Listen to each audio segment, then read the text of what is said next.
A pergunta é, hormônio androgênico, satura ou não satura? Eu acho Na que verdade, não satura. é nem saturação. Eles querem saber Já tô de... querendo entrar na polêmica, tá ligado? Eles querem saber de retroinibição. Tipo, se o uso da testosterona vai fazer você ter menos receptor androgênico. Quando a gente fala de receptor adrenérgico, isso acontece. Então, o cara que cheira cocaína, cada vez vai ter que cheirar mais cocaína. O cara que toma cafeína, cada vez tem que tomar mais cafeína. Quando a gente fala de receptor androgênico, não acontece isso. Porque o que significaria? Significaria que o cara que toma uma Durateston por semana, ele ia encolher. Se houvesse a retroinibição. Porque uma dura por semana ia parar de fazer efeito, ele ia perder massa magra. E a gente não observa isso. Então, não acredito. Até porque a gente estava debatendo antes de começar que várias drogas dessas, elas têm a meia-vida longa e às vezes tu precisa de um tempo grande de uso, né? Sim. Então, diferente do que as pessoas imaginam, o resultado vem depois de 4 meses de uso, né? É. Isso é uma coisa Então, interessante. A meia-vida, assim, para uma droga atingir o nível sérico, né, ela estabilizar no sangue, ela leva 4 meias-vidas. 4 meias-vidas. Se a gente está falando, por exemplo, da DECA, vamos botar em termos práticos. A DECA é meia-vida é 15 dias. Vamos jogar 15 vezes 4, você leva 2 meses. 60 dias para ela estabilizar no sangue. Estabilizar no sangue, tá. E aí, talvez nessa fase tu comece a sentir realmente efeitos maiores no corpo. Então não é o momento de tu mudar de droga. Exatamente, não. Né? Por isso que o pessoal fala assim, ciclo com DECA tem que ser um ciclo bem longo. Agora, você tá perto do show, né? Quer fazer um mini off. Aí ao invés de pegar o decanoato de nandrolona, vai pegar o fenilpropionato, porque aí você corta pela metade essa meia-vida. Sim, entendi. A galera usa muito, né, pra evitar retenção e tal. Sim. E nandrolona em mulher tem um efeito legal. Tem que ir, lógico, uma dose lá no pé. Sim. Mas NPP funciona bem. Pra off, né? Sim. Mas também depende do biotipo da mulher e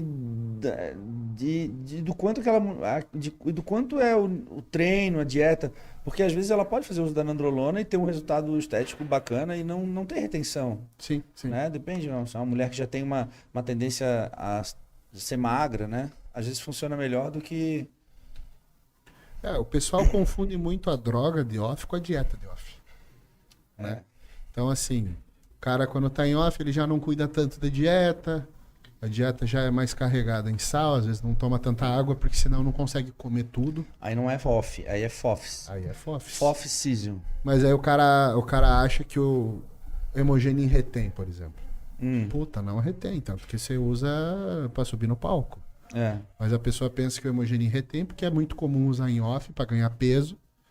E aí em off a dieta tá cagada e o cara ganha retenção. Exatamente.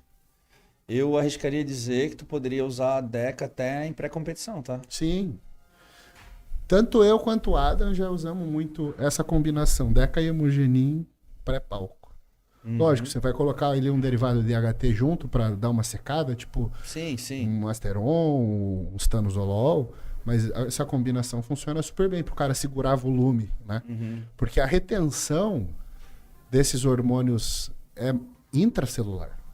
Então, assim, você ganha 5 quilos com o hemogenin, por exemplo, de água dentro do músculo. Então, o cara fica cheio, né? Cheio. Não fica liso. Sim. E aí, Caro? Fabrício está perguntando aqui, HDL em 3, dá para continuar ciclando e continuar vivo? Velho, não. Não o quê? Não é para nem ler? Não, HDL em 3, dá para continuar ciclando e continuar vivo? Pensa o seguinte, HDL é quem desmancha a placa de arteroma, que é acúmulo de gordura na parede dos vasos. Então, você não está desmanchando mais. O H vem de high, né? Já começa por aí. Então, a primeira coisa que você tem que fazer, você pode até ficar com uma testo baixa, mas tem que deixar aromatizar. Por quê? O efeito cardioprotetor do estrógeno, do estradiol, para fazer HDL, depende de aromatização. É muito comum você ver esse tipo de HDL de um dígito quando a pessoa, lógico, estano é o que mais derruba, mas o cara tá usando letrozol, hexamestano, ele tá inibindo demais a aromatase e não tá tendo estradiol. E aí, na falta de estradiol, não faz HDL.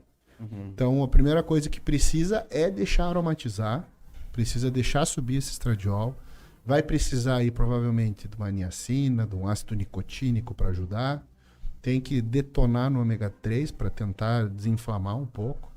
É uma situação... Então, essas drogas anti-aromatase, anastrozol, letrozol, hexamestane, esse não é o nome, eu sempre confundo. Eles alteram o perfil lipídico. Então, se o cara for usar isso numa preparação, o ideal seria usar isso num período curto? Bom, não é que... Só o pessoal que fez foi o Pacho que fez a pergunta. O Pacho. foi em tom de ironia porque, na verdade, Pacho, não faça isso. É que eu peguei ele nessa época e daí a gente continuou ciclando e ele foi competir desse jeito. Mas em um mês a gente saiu de 3 para 30. Foi onde ele rompeu o peito, o bíceps, Foi antes, o foi posterior antes. de coxa Mas tá vivo. e fez filho no final ainda. Mas eu só disse pra você que você podia continuar que eu ia dar um jeito. Pros outros eu digo que não tem jeito. Só pra quem tu gosta ou pra quem tu não gosta? Só porque eu gosto muito.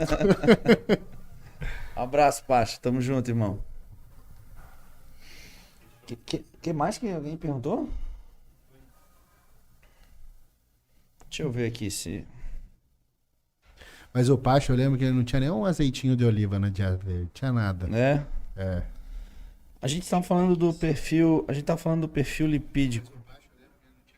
A gente tá falando do perfil lipídico. Tá. Hexamestano, coisa e tal. Lembrei. Que aí, então, isso altera o perfil lipídico de modo que se tu fosse usar essas drogas pré-contest, teria que usar num período mais específico? Ó, você pode usar elas, Porque eu vejo a o galera ano usando inteiro. em períodos longos, assim. mas você pode usar, por exemplo, o ano inteiro. A questão não é que essa droga baixa o HDL. A questão é que a falta de estradiol baixa HDL. Mas isso vai fazer o estradiol bater no pé, não? Então, só que tem algumas pessoas que aromatizam demais. E aí entram aquelas doses que a gente dá risada, mas que são úteis, tipo 0,1 miligrama de anastrozol, 0,2 miligramas, porque... Irônico, né? Eu sei. Eu entendi. Mas assim, nesses casos, né, tipo assim, é que tem algumas pessoas que aromatizam demais, às vezes até porque a pessoa tem muita gordura. Então, a pessoa que tem muita gordura, ela já tem um perfil estrogênico. A gordura em si, tem até alguns artigos bem legais sobre isso que falam que o tecido adiposo é uma glândula endócrina, que ela produz os próprios hormônios. Então, assim, a pessoa que aromatiza demais e vai fazer... O cara tá com hipogonadismo porque é obeso. Vamos pegar esse exemplo. Ele vai fazer uma TRT até normalizar, até ele conseguir emagrecer e recuperar a produção dele de testosterona. Esse é um cara que vai ter que fazer o uso do inibidor de aromatase, porque ele aromatiza demais. E aí ele é um que pode usar o ano inteiro, por exemplo, anastrozol, para evitar o excesso do estradiol. Mas aí ele precisa de um médico pica, que vai cuidar disso, assim, para manter a proporção entre estradiol, testosterona e DHT. Tem que manter a proporção normal entre os três. E até se o pessoal perguntar, quanto que eu tinha que... Qual que é o ideal de estradiol? Eu vou fazer uma conta de padeiro horrível aqui. Se o Adam ver, ele vai me matar. Mas é nada farmacêutico.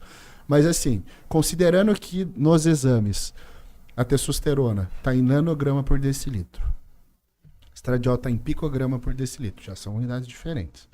Mas eu vou ignorar isso e vou ensinar uma continha básica para o cara ter uma noção de se ele está aromatizando o quanto deveria. Pega o valor da testosterona e multiplica por 5%. Então, por exemplo, o cara que está com 1.000 de testosterona, o estradiol dele deveria estar na casa dos 50. Para ele ter uma proporção mínima de estradiol que vai ter um efeito cardioprotetor para o HDL dele não baixar demais, que vai ter um efeito neuroprotetor e também mineralização de osso, porque estradiol baixo vai dar osteoporose. Então, essa é uma continha ridícula, mal feita, mas para o cara ter uma noção se ele está aromatizando. Porque aí chega o cara na consulta e fala assim, porra, tô com 80 de estradiol, tá demais? Cara, depende de quanto você tem de texto. 80 de estradiol, Sim, com certeza. para 1.600 de texto tá bom. Uhum. Mas daí o cara vendo o valor de referência, é até 40, tô com o dobro, tô morrendo. Não, tá certinho, por tanto de texto que você tem. Uhum. Então, voltando na pergunta, depende do caso, o cara vai precisar de um inibidor de aromatase para ficar com a proporção normal. Talvez eu não tenha me expressado bem. Vou tentar reformular minha pergunta.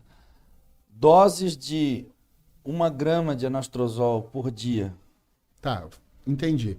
Aquela coisa do tipo, quero ficar bem seco, então vou entrar com inibidor de aromatase. Tipo assim, vou jogar meu estradiol no pé. 4 a 8 semanas antes do campeonato. Essa é a ideia. Aí depois, aí o cara pode usar letrozol, tal, 1 mês. Mas é assim, é o último mês. Depois que subiu do palco, deixa eu voltar.